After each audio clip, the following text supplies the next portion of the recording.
If you adopt a straight posture, it will reflect in your mindset. You will feel better. You will feel stronger. That part of lifting is often underestimated, and it might be just the most powerful of all, because it makes you feel so good that you feel able to take on other things too, so much more. And you know that if there's a challenge, if there's resistance, you have the ability to overcome it. That will make many situations maybe not less challenging, but you will just feel more confident and more equipped to deal with them. And this mental health aspect, of course, will have so much carryover to your overall health. Welcome to All Things Menopausal. My name is Mary, and I'm a menopause doula. As a doula, we augment the healthcare profession as menopause support practitioners. I created this podcast, All Things Menopausal, to build community for women going through menopause transition and to foster resilience through the stories that connect, educate, and empower. These stories are real, raw, relatable, and they're very much relevant to the physical, mental, emotional, and spiritual whole person that we are. In our midlife transition, we are not alone. Each week, you will hear from courageous, vulnerable, and knowledgeable guests sharing their passion, their journey, and lived experience. These are little clues to finding solutions to our unique situation. The menopause symptoms are personal, but the experience is universal. In this episode, Kim Rahir shares her inspirational journey from battling MS to becoming a health coach for middle-aged women with a focus on reactivating and rebuilding muscle. She's also a competition weightlifter at the age of 60, and this year she became the European champion in Masters Weightlifting in her age and weight category. Our conversation really centers around empowerment through advocacy for one's health, empowerment through resistance training, empowerment through mindful eating, and a deep appreciation for one's ability to overcome obstacles, big or small. Kim emphasizes the importance of embracing strength training, proper nutrition, and mindset transformation for midlife women. Particularly highlighted in this episode is how resistance workouts help both physically and mentally, improving bone density, functional independence, metabolism, and self-confidence. Kim also underscores the concept of feeling stronger rather than looking a certain way. In this episode, you'll also hear about her significant transformative event led her to drop the medication and pick up the barbell, never looking back since that pivotal moment 5 years ago. Good morning for me. Good evening for you, Kim Rahir. She's joining me from Spain.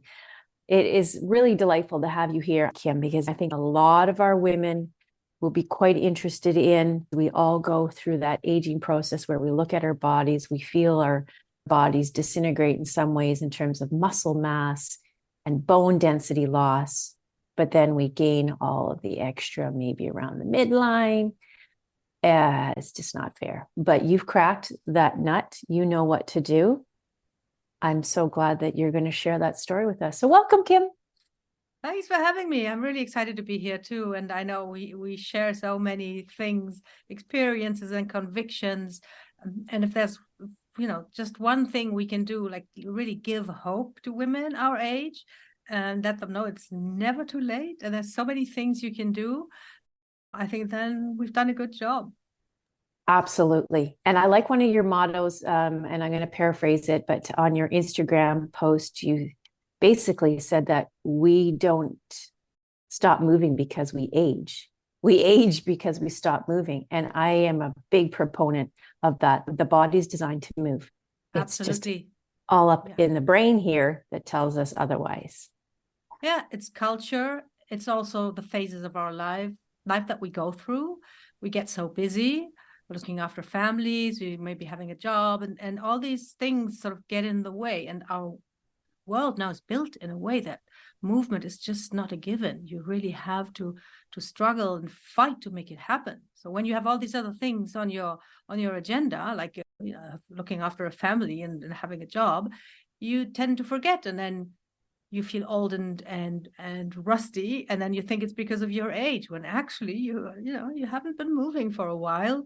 and you're paying the price. But nothing is like irreversible. And I think that's really something we should remember. So you're going to tell our listeners exactly how, that before we get there, I always want to hear your backstory. Absolutely. It started, I mean, the bad things really happened when I was 50, which is 10 years ago. And I was not at ease saying that I was 50, by the way. I, shout out that I'm 60 now. When I turned 50, I didn't feel quite so good. I was diagnosed with MS, and that was after like a 2-year journey of struggling with autoimmune disease. I had an episode where I spent 6 weeks in the hospital. My legs were becoming paralyzed. I had a Guillain-Barré syndrome, which is supposedly a one-off, so it can be quite horrible, but it's supposed to come and go. But I spent 6 weeks in the hospital, and for 3 weeks, I was not even able to wiggle a toe. And I came back from that. I was in a wheelchair, then I was on crutches. I started walking again. I started exercising again. And then it sort of came back with a vengeance. I felt my left hand going numb, went to the doctors again, more tests. And then they said this time it was different. It was not this first episode that I had, but it was actually MS, but they wouldn't declare it MS before you had a second episode, because that's like their protocol. So I had this one thing, my hand went numb. They said this is like an attack of your immune system on your nerve substance. And if it happens again, you're officially an MS patient. So I spent an entire year thinking, it's not going to happen. It's not going to happen. And then it happened. I was quite attentive. And it was also because I was moving that I noticed that it was happening, because I was doing a weird yoga pose. I think it's called the plow, where you sort of twist, bend your spine in a little bit of an extreme way.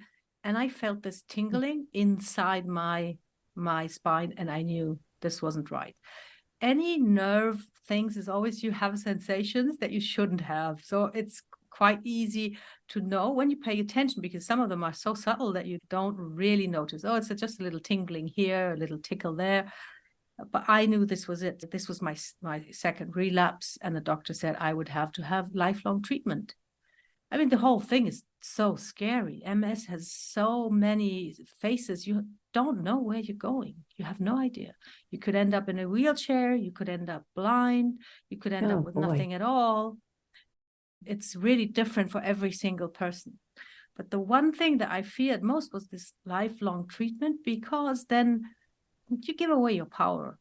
You give away your power in the sense that even if you stay without any episodes, any relapses, you have no idea. Is it because of the medication, or is it because you're maybe healthy again, which of course is everything that you desire. You don't want anything else but that, but you will never know as long as you're medicating.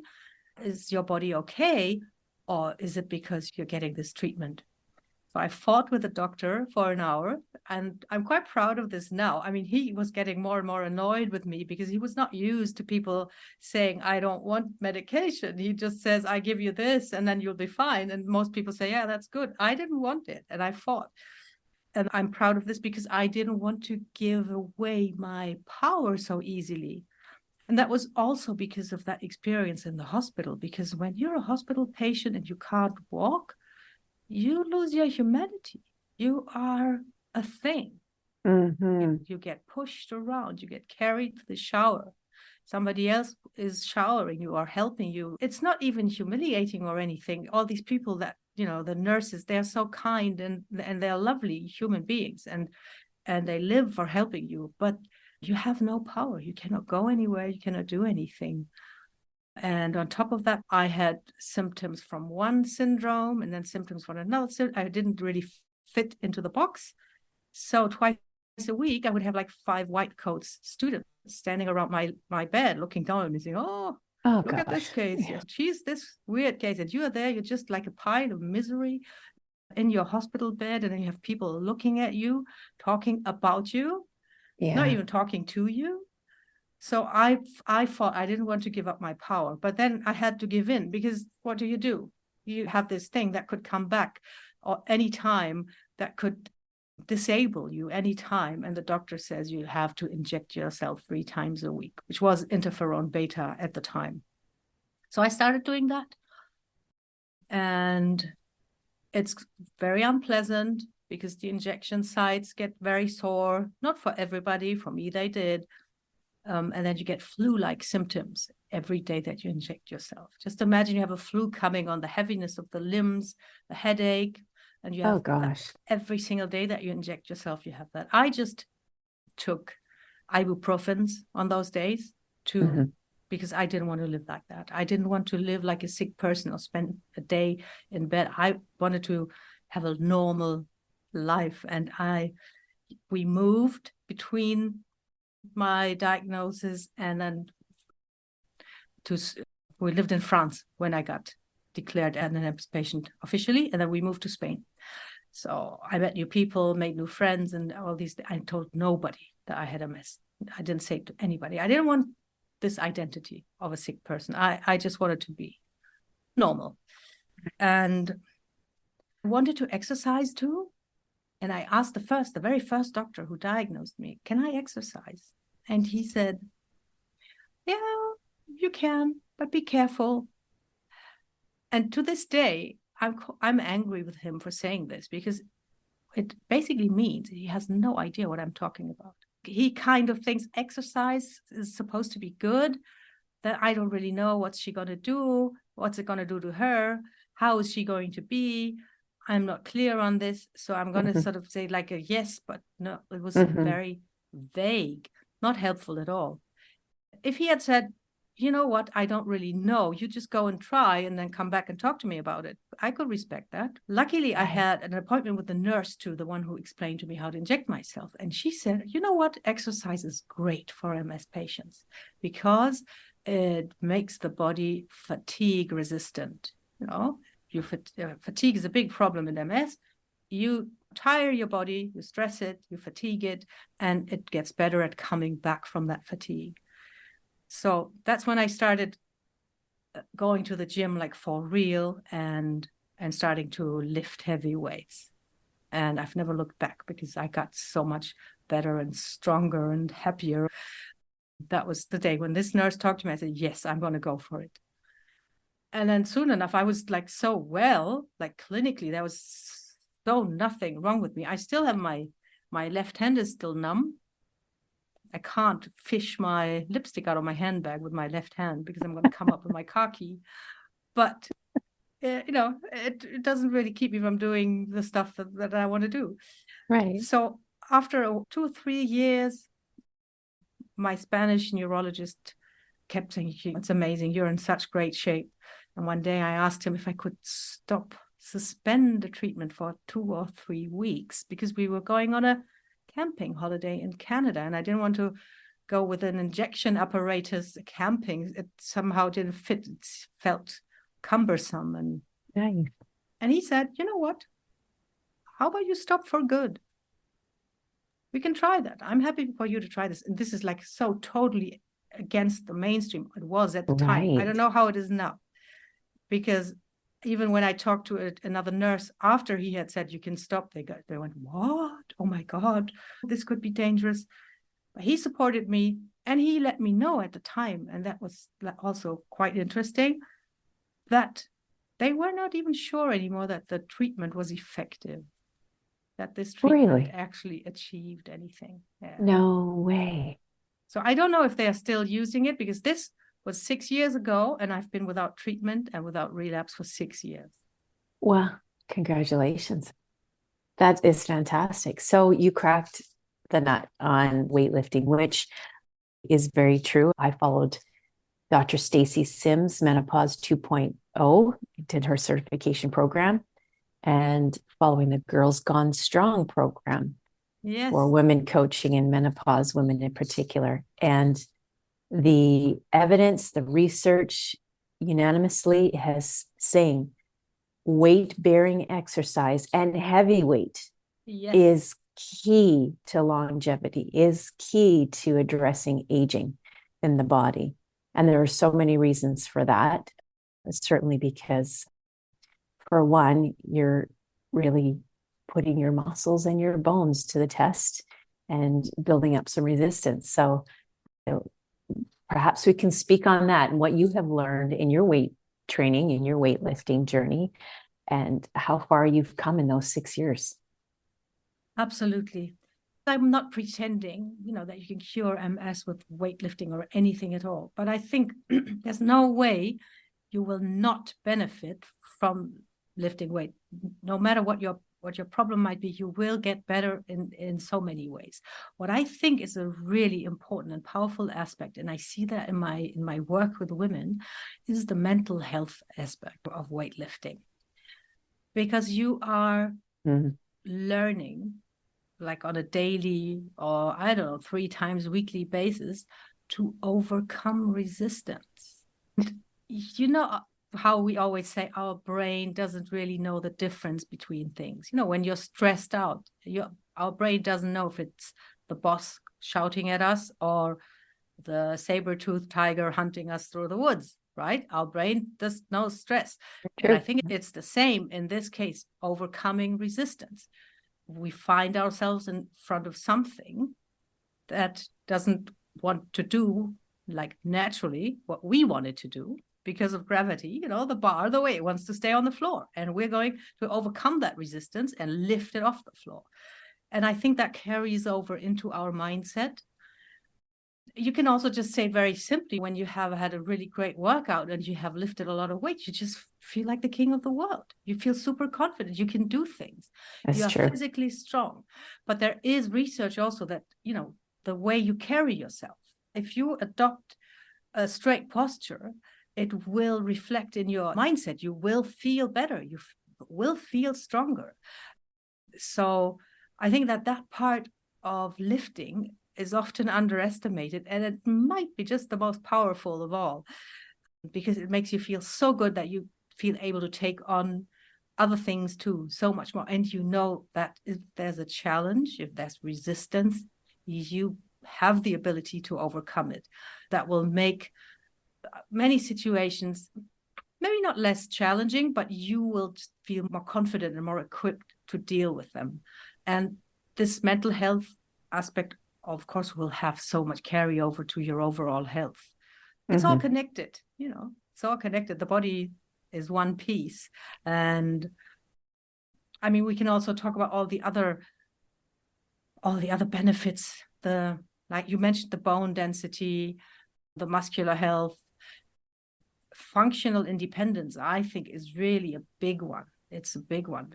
The women I talk to, many of them, what they would love to be able to do is to roll on the floor with their grandkids, or getting up out of a chair without, huffing and puffing, walking up a flight of stairs, opening a pickle jar. I think that if you have this functional independence, you can do all these things because you're still strong enough. You can also partake more in life. You can roll around on the floor with your grandchildren. Yeah, right. You can meet up with people. You can, participate in things. And social connection is also such a big factor in longevity. So this is something that you will also achieve with strength training. And then there's the whole metabolic aspect. Many women know now that if you carry muscle, it will increase your metabolism. You will burn more calories at rest, and it will help you control your weight. But it goes even further than that, because it will help tremendously with blood sugar management. Big problem these days. We're just eating too much sugar, and our bodies can't cope with this. Now, if you carry a decent amount of muscle, the muscle will absorb the sugar in your blood first before it gets, whatever's left gets converted to fat. But if you have enough muscle, you can feed the muscle with whatever sugar or carbs you're eating. So it's really important for your metabolic health too. And I think this is a big message of hope also for people with insulin resistance or pre-diabetics. You can still change things. You can actually help your body deal with all this much better. Of course. And you want to be able to eat to be able to train at that high intensity. So a couple important things here that I wanted to touch on. First and foremost is, and this is coupled with your coaching program, is our nutrition. And I won't say diet because that conjures up all kinds of ideas about calorie restriction and all these different fads and trends. But let's specifically talk about what type of nutrition and also the ratio of nutrition, carbohydrates and proteins that is optimal for a woman who's going to partake in, well, women in general as they age, but who are going to partake in this heavy resistance training. Tell us a little bit about that. The most important part when it comes to muscle is, of course, getting enough protein. And I think this is also the part that many women struggle with, because you have to be super intentional and you have to eat so much more than you think you do. Just like a tiny pot of yogurt will not cut it. You have to, when you begin, I think you really have to count and see how many grams you're getting each day. With time, you will get the feel for it, but you need to have one source of lean protein with every single meal. Mm-hmm. And if you can tolerate dairy, it's easier. If you can't, you have to be a little bit more intentional and creative. But you want one source of lean protein with every meal that gets you to around 30 grams, which makes 90 for 3 meals. And then the rest that you eat around this will sort of add up and you will get to, at least 100, which is probably what you want to achieve, depending on your size also. And then the next thing, you want to have like a fist-sized portion of vegetables. And I love this intuitive portion control, because you can also measure the protein with your palm. I think that's a bit less intuitive because food is not always in the shape of the palm, but it's also something you get the hang of it. You can just sort of eyeball what you need, as long as you make sure you have protein in every meal. And then I always say to my clients, you can have as many vegetables as you want and as you can tolerate. And that gives you the fiber and the micronutrients that you need to thrive. And then carbs is going to be depending on how much you move. The more you move, the more carbs you're going to need. Carbs are fuel. And so carbs are not bad. Carbs are not the devil. They always get such a bad rap. Yeah. Carbs are not going to give you diabetes. You want to make them unprocessed carbs, preferably, to get even some more fiber with the carbs. And you really want to look at how much am I moving today? If I'm sitting at my desk all day, I don't need a lot of carbs. If I'm getting 10K steps and a training session, and then maybe go out walking, picking my kids up from school or whatever it is, or my grandkids, if I move a lot, or if I have a physically active job, then I will eat more carbs. The best thing to do is actually especially when it comes to the carbs, is to test that. If you want to control your weight or do you want to lose weight, just look at how the scales react when you eat a certain amount of carbs on a certain day, and then, take it from there. Don't think that this is like a predicament or that you have this curse, like when you eat carbs. So many women tell me, when I eat bread, then I'm bloated right away and I gain a kilo. I want to encourage everyone to see this all just as data. Check out how much have you eaten that day and what happened the next day. Mm-hmm. And if the result is not what you wanted to achieve, then tweak it. Try again. I don't think there's any point in saying, you should not eat more than 50 grams of carbs. It doesn't work. Everybody is different. Everyone has a different metabolism. And there's even this crazy thing that I learned about those who are always super skinny and they eat a lot. These famous people, everybody knows someone like this. That's they right. have this huge appetite, and turns out they're fidgeters. Okay. They have this unintentional movement all day long. They're fidgeting. There's a famous study, and I think it goes back to the 60s of the last century. They're actually moving. It's unintentional movement they're doing. So it would be extremely difficult for you to replicate that and start sort of tapping your feet like sit at your desk with a barbell all day just doing bicep curls. But there actually are people who are fidgeters, and they burn a load of calories by fidgeting. So. Is that okay? My mom used to get so frustrated with me because I fidget like She says you have St. Vita stance, and that's when the leg is just like the sewing machine leg, and I can't sit still. I think it's associated with some ADHD. I'm not entirely sure there, but Yeah. needless to say, I had no idea. Yeah. When I see, I sometimes see women doing Facebook lives, and they're super skinny, and I can tell from far, oh yeah, they're fidgeting like crazy. Even in their video, they're like fidget.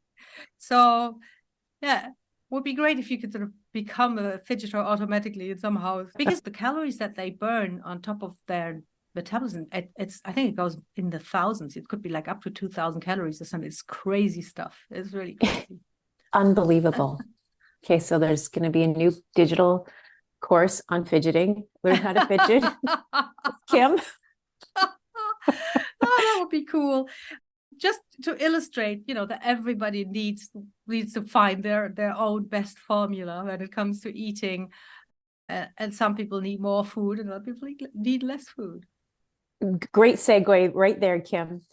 Finding that formula. And a lot of people are completely in the dark about this. So you have a program to get them started. Is that right? Yes. Okay. Tell us a little bit about that program.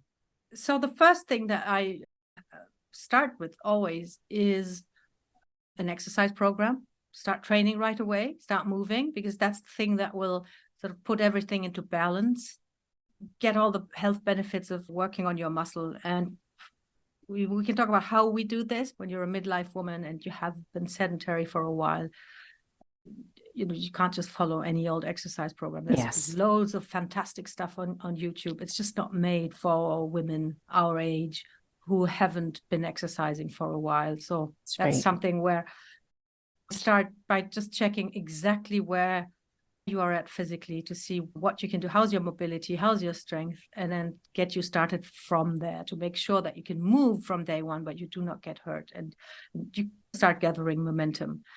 When it comes to the eating, frankly, the first thing that I practice with my clients is eating slowly. Yes, the mindful eating. So critical. And most of the women who start and they start eating slowly, they lose 5 pounds just by doing that, because you can't overeat when you eat slowly. I even have an experiment in there where, I invite them to overeat, but like super slowly. And it's extremely difficult. Mm-hmm. Slowing down is really powerful, super powerful. And it's also a matter of reconnecting with your satiety signals, what your body actually needs. We're surrounded by food 24/7, and we have this outdated brain that thinks we have to eat as much as we can because a famine is around the corner. So we have this brain that meets this environment, and it's actually outright dangerous, and it destroys lives, because we cannot really fight the impulse of this brain with just our reason. We need to build small habits. We need to learn how to deal with this. And we need to learn how to shape our environment to make sure it doesn't like sabotage everything we want to do. Because at some point in the day, you can be as well-intentioned as you want to be. At some point in the day, I don't know, you're tired, you're sad, or you have physical pain, emotional pain, whatever it is, you will not be able to resist that urge of your brain that wants to eat. It wants to eat always. That's a very, very important point, in my opinion, because so many women think that something is wrong with them because they think they have no self-discipline, they have no willpower, they have no control, when it's really just being human. And acknowledging that's where you take your power back. When you acknowledge that you don't have all the power because your brain wants you to survive, so it wants you to eat as much as you can, then you can start sort of managing that and dealing with that. That's why I start with eating slowly, just to stay in control. Loss of control is always associated with speed. So that's where we start. And then we go to the thing that we mentioned before: blueprint, portion size, protein, vegetables, healthy fats. carbs, depending on how much you've moved. And then we just build it into the daily routine in small steps. The smaller, the better. Comes back to the brain again. If you want to make big changes, your brain is not going to like it. It wants to keep you safe. One of the hacks that I have found, and I'm a big proponent of this, and there's a lot of research out there, and we have to be careful to understand the difference. I am a big proponent of time restricted eating. I'm not talking intermittent fasting by the true definition of what intermittent fasting can be. Time restricted eating is a form of intermittent fasting. And I do I'm about the 16 to 8 now, 16 hours of no eating, and I close my eating window in an 8-hour period. And what I have found is that, and of course, it's not restricting the calories within that 8-hour period, that eating window. It's consuming your daily calories within that 8-hour period. But what I have actually found is that from a control standpoint, my body has come to appreciate and understand, apart from all the physiological benefits that are happening with the gut microbiome and the pancreas having a little bit of a break and all those wonderful benefits, from a psychological standpoint, my body has come to understand I'm okay if I can stop eating at, say, 7 p.m. at night. And you're not going to have anything until maybe 11 or 12. And then over time, and of course, people who want to try this can keep it maybe to a 12 and 12 or a 14 and 10 and can play with that. But over time, you come to understand that you do have control. You can trump the brain who keeps telling you, hey, let's grab something to eat right now. I think this is one of the things that I actually love about intermittent fasting. You don't have to call it that. And I think that the same here, everybody has to find their rhythm. I do think that we should have a 12-hour fasting window, all of us, because our system just needs a break and it's better for our sleep and everything. But when you do a longer fast, or you try a 24-hour fast, which I don't recommend for midlife women in general, because we react with a lot of stress to those things. Mm-hmm. But when you allow yourself to experience hunger once or twice and know how it feels, then you sort of have this in your bones knowledge that you do not have to eat all the time. You can survive. And this carries over. You can come home tired from work and you don't have to grab the first snack. You can hold out another half hour before you eat something and take the time to prepare something that's worth eating, that's actually food. But that's a skill, right? That's something that you practice and that you need to learn. And once you've learned it, it's great. And I think that really this is one of the biggest benefits of intermittent fasting, to realize that you can not eat for a while and you're not going to die. Nothing's going to happen. You're not going to faint. It's okay. It's okay. You can take the time to find some proper food and feed yourself. You don't have to eat gas station stuff just because your stomach is growling just a little bit. And I think that's a very valuable experience. Give yourself at least 12 hours between meals. Your body needs a break. Your system needs a break. Yeah. And a lot of research out there on that. And I'll certainly include that in the show notes, because I often include that in my Instagram posts, a little word about proper eating, the digestive system, the gut microbiome, brain health, and it's all connected. But some of the little hacks that I like to do, and you mentioned this too, is that what's going on with our day. And we come home and sometimes there's that stress of the day if we're still working, and many women 45 to 55 are still very much at the prime of their working years too. Stress levels, cortisol is increasing already because of the menopause, because of hormone fluctuation, let alone all the other environmental external stresses that we're exposed to on a daily basis. And you come home and you want to eat. And you mentioned this earlier. There's a hack I've also found, is that we're preparing supper, but we're absolutely ravenous. And the brain is saying, me something. Give me something. I need my serotonins to spike. I need to calm down this cortisol level. So we've gotten to a habit of we have chopped vegetables and we'll just snack on peppers and especially carrots, little baby carrots you get at the store. And we try to go for the organic ones, but not always the best. Cut up cucumbers and we snack on those while we're preparing our meal. And like you said, you can have countless numbers of those good carbs, complex carbohydrates in the vegetables, because one, they fill you up, and two, you're giving your body some fuel, and there's natural occurring sugars in those foods anyway. So you're giving your body that little extra bit. Yes. But at the same time, it's kind of like a brain, you're hacking your brain saying, I'm Absolutely. giving you something. Yes. You think I should go for that Danish or those bag of chips, which we're all human, we sometimes do. But nevertheless, don't beat yourself up over it, like you said. But you're fueling your body with something that it needs. And then instantly you're calmed down, you're back into control, but you haven't really cheated at all. No, you haven't. And you've gotten that crunch that we crave too, right? Yeah, that's true. With the carrots or the cucumbers, because we have these tactile desires too. But sometimes you feel like you want to something crunchy, please. That's why crisps are so irresistible, I think.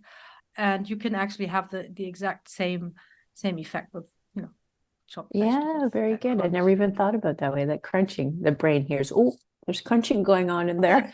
Isn't that satisfying? Yeah, it is. Yeah, it is. And that movement on the jaw.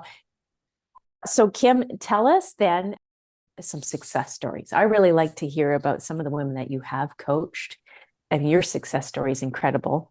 We'll talk about that some more, but tell us about some of the coaching experiences you've had.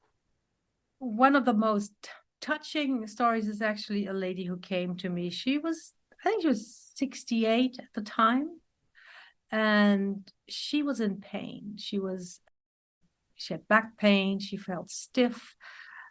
She had had a hysterectomy, and ever since never felt that she got back into shape. She had gained weight with that. And to get out of bed in the morning, she used a walking stick. She felt so stiff and so much in pain. So we started her on the gentlest of movements, gentle activation, really what I call reconnecting the brain with the muscle, because the brain sets the muscle kind of offline. I mean, the connection is not severed, but the brain is very pragmatic. And if you don't use a muscle for a long time, it will not waste any energy in signaling to that muscle or asking it to contract. And a lot of muscular fatigue, most of muscular fatigue is actually due to central nervous system fatigue. When a muscle fails in training, it's never the fibers, it's the central nervous system that cannot send out the signal anymore rapidly enough. So this connection needs to be rekindled, and that's what we did. So we started, with just like lying on the floor, doing pelvic tilts, the super gentle stuff. And walking steps, getting steps in was totally unthinkable for that lady.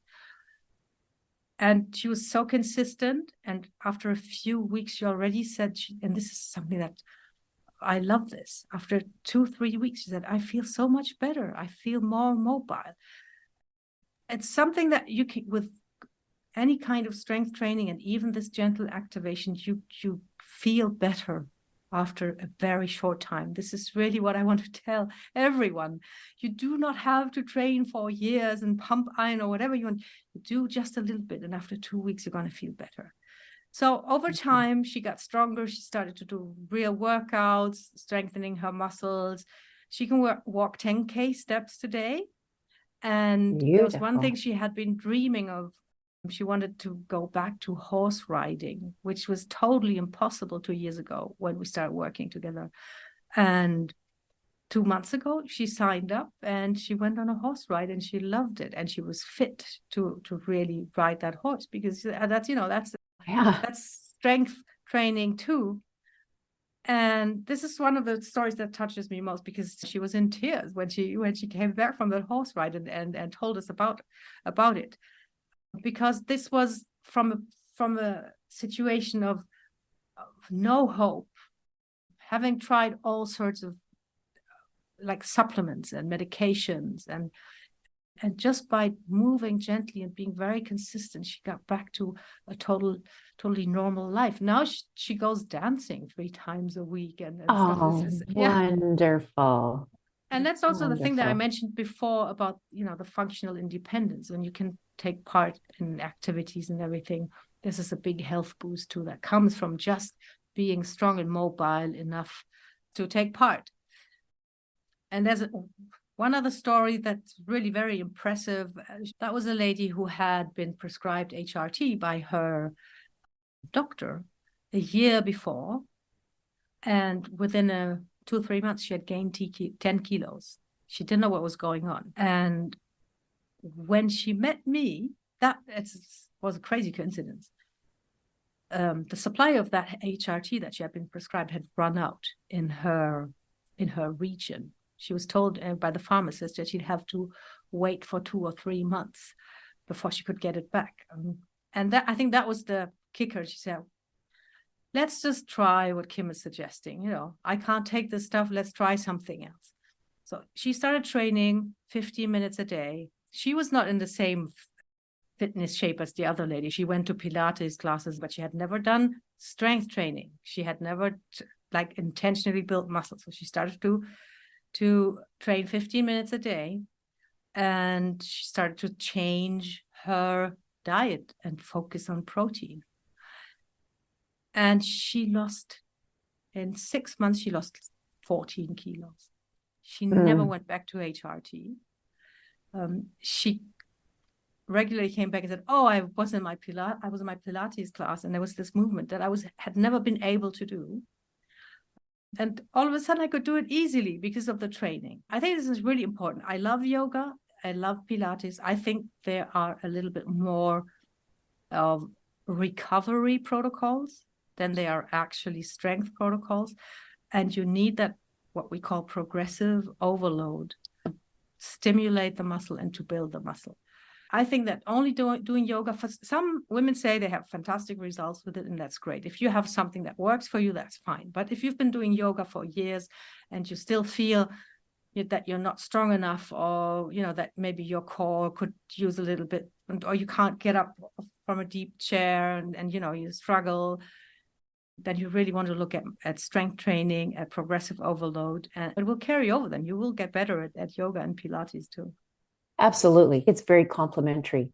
I teach a high intensity interval training to the yoga classes and bar classes. And in those classes, we're using a lot of our own body weight for the strength training. And there's incredible benefits, of course, because if you're loading your joints, say, for example, in yoga, you're going to be moving from a high plank to a low plank in your vinyasa flow to a down dog, for example. And those out there who do yoga, you'll understand exactly what we're saying. But it's true. You are loading the joints when you move through those, particularly in a high plank, the shoulders stacked over the elbows, stacked over the wrists, and you're loading the joints with your own weight. Great benefit. But you add on to the strength training, again, because as we age, we lose that bone mass, we lose that muscle mass at a tremendous rate by the age of 40, and it just declines after that. You are giving that complementary extra training so that you can continue to enjoy the yoga. I love yoga and Pilates too. It allows you to be very introspective in terms of you are understanding your body in a certain position and place and time. And much like you said, you're building your own mental resistance. You're doing that through yoga too, with some of those uncomfortable postures. But how complementary is it now that you've got the strength training to allow you to endure and to enjoy the other programs? I do want to circle back to HRT because I think it's really important for our listeners to understand that HRT is very beneficial for many reasons, particularly hot flashes, the night sweats. You absolutely must work with a qualified GP or women's health care practitioner on HRT. It is right for some women. It's not right for everybody.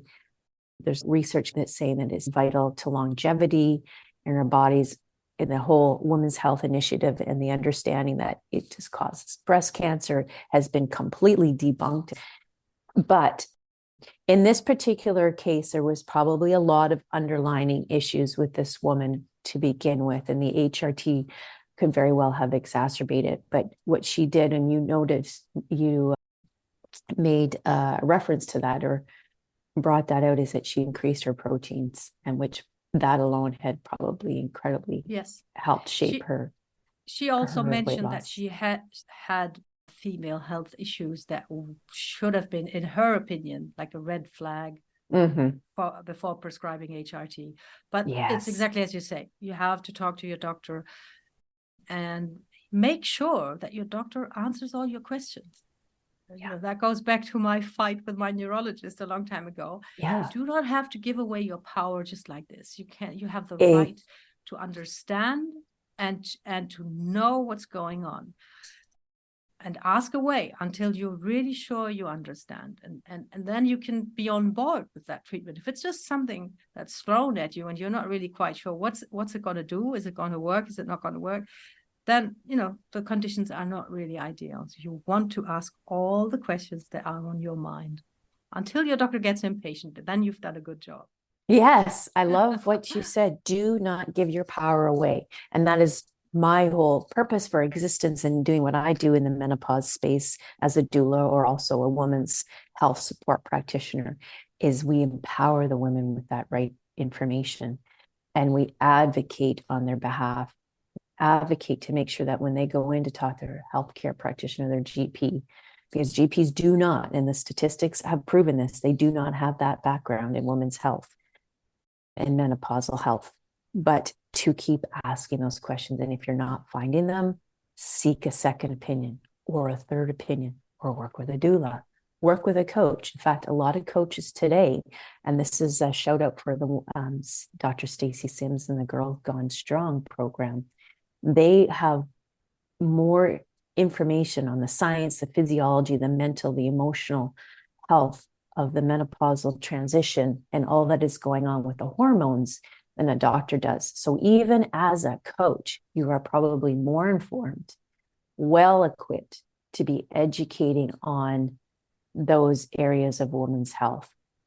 But yeah, when it comes to the prescribing and the diagnosing, I'll work with the professionals. This has been so amazing. I have still a million more questions to ask you.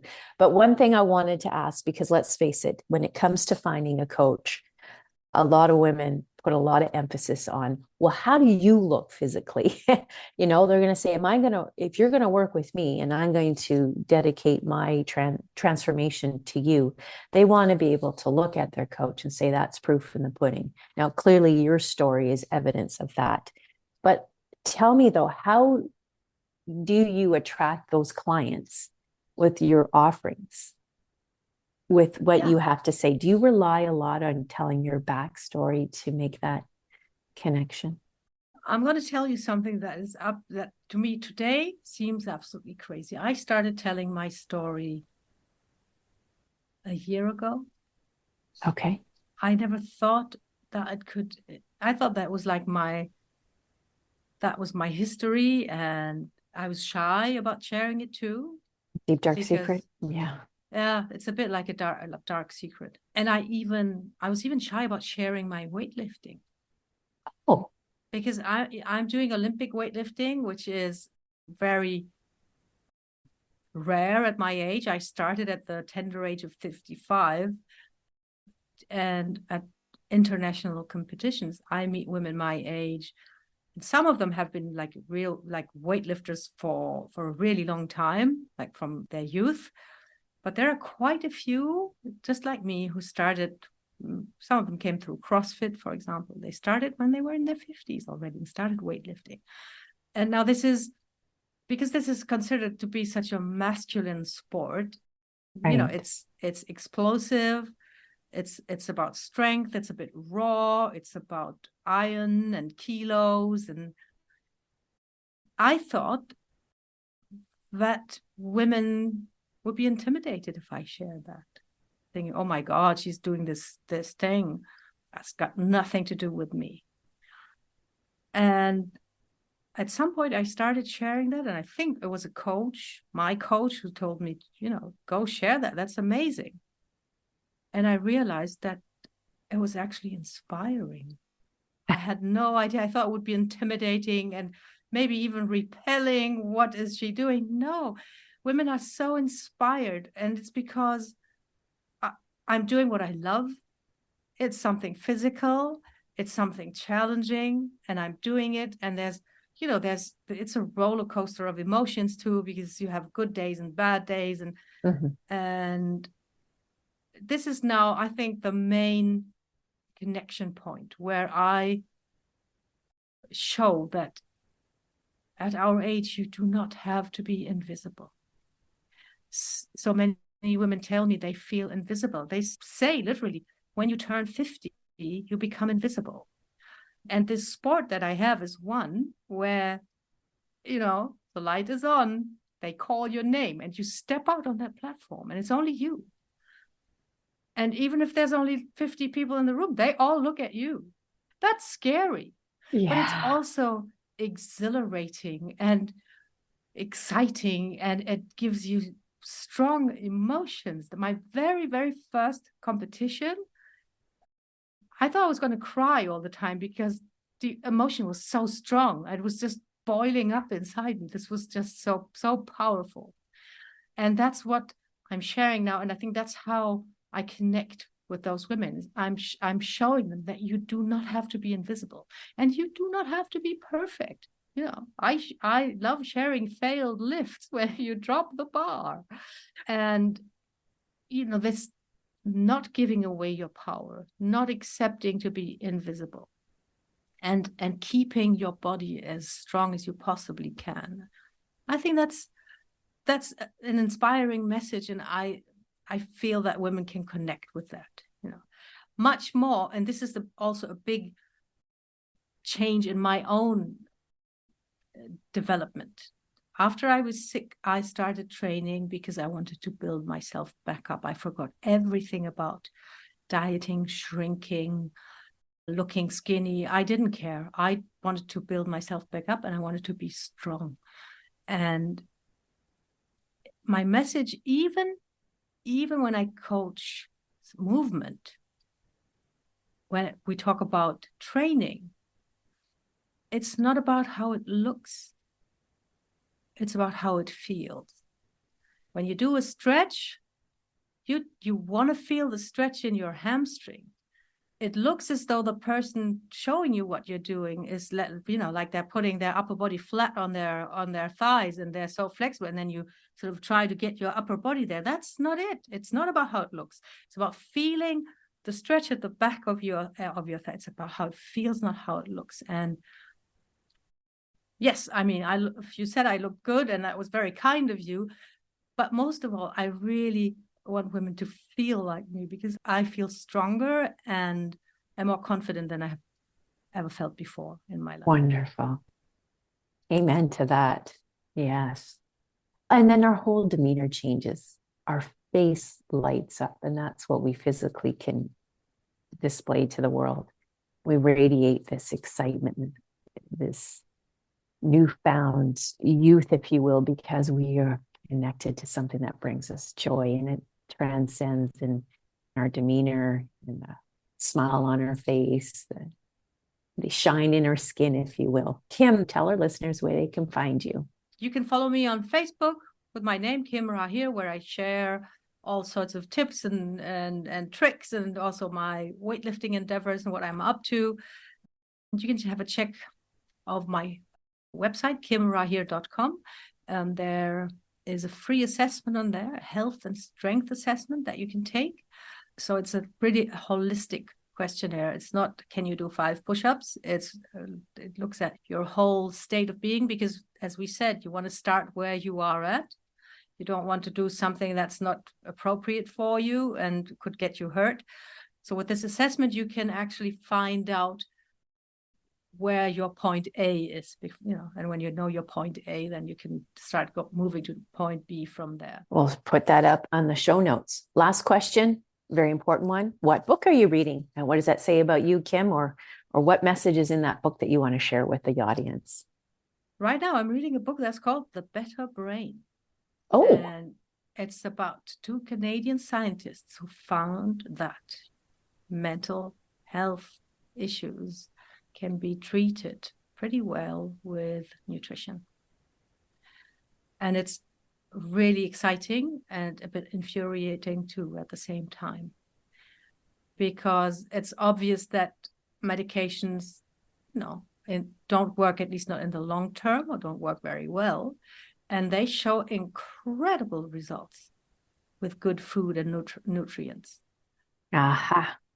And That is since I'm wonderful. always a bit of a nerd about the brain and how, how it plays tricks on us and how we can improve it and work with it. So that's what I'm reading right now. It's called The Better Brain.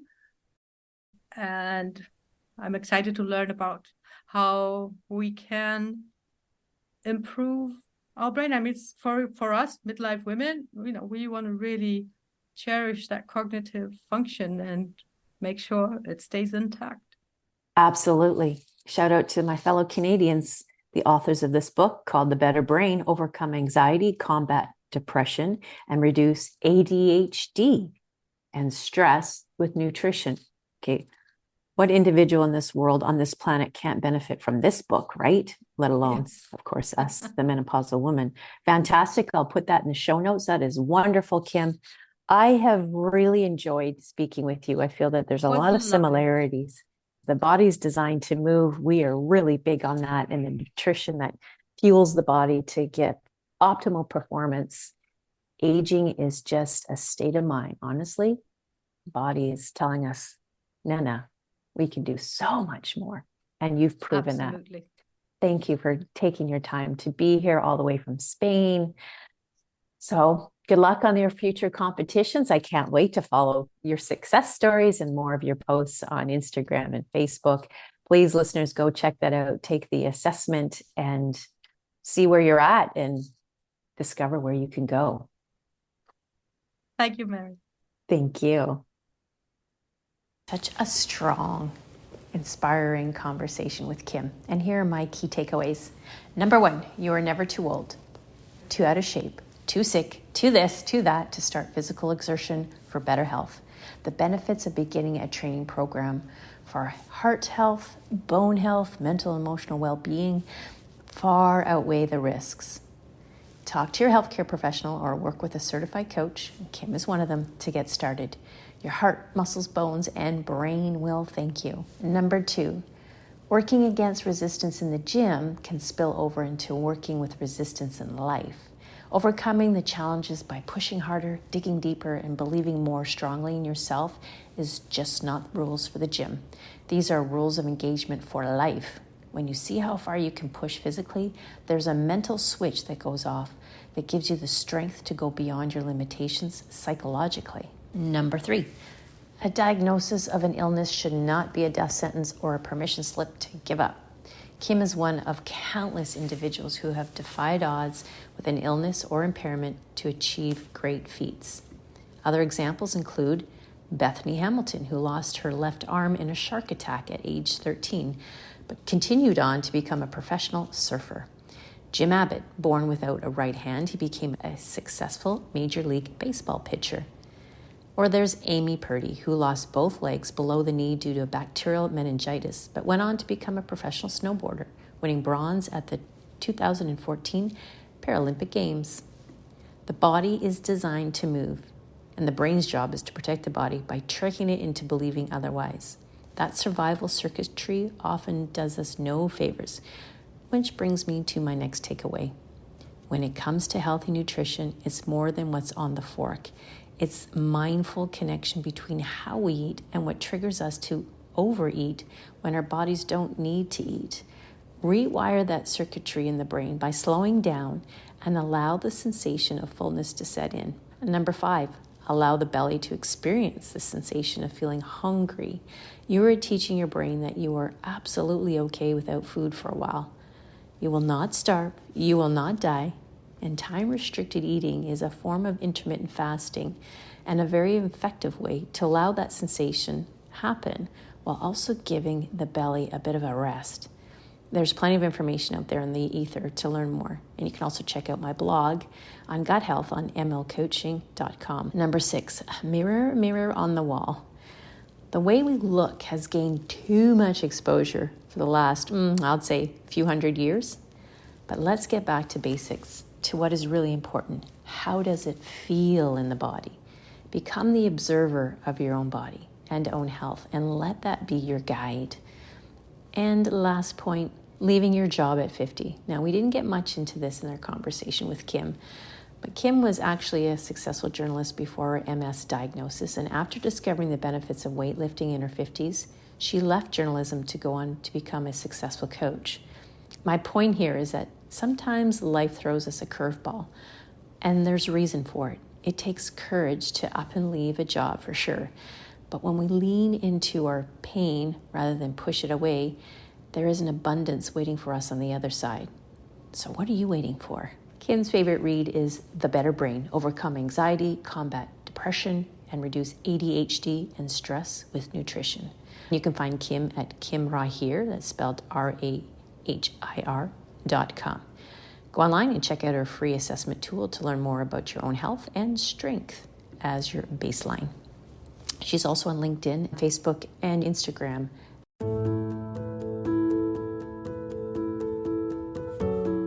Do you need support through your menopause transition? A menopause doula can help. You can find me at mlcoaching.com. And help me help you by filling out a simple survey, which is linked in the show notes. Your input is greatly valued and will help in the design and creation of tools, courses, and other resources for my upcoming one-on-one and group coaching programs. Take the survey, it's linked in the show notes. Like, follow, share, subscribe. And if you are enjoying this podcast, I would love to hear from you. Consider leaving a review. Spreading the word will help broaden my audience reach and further impact more women as they experience a transition.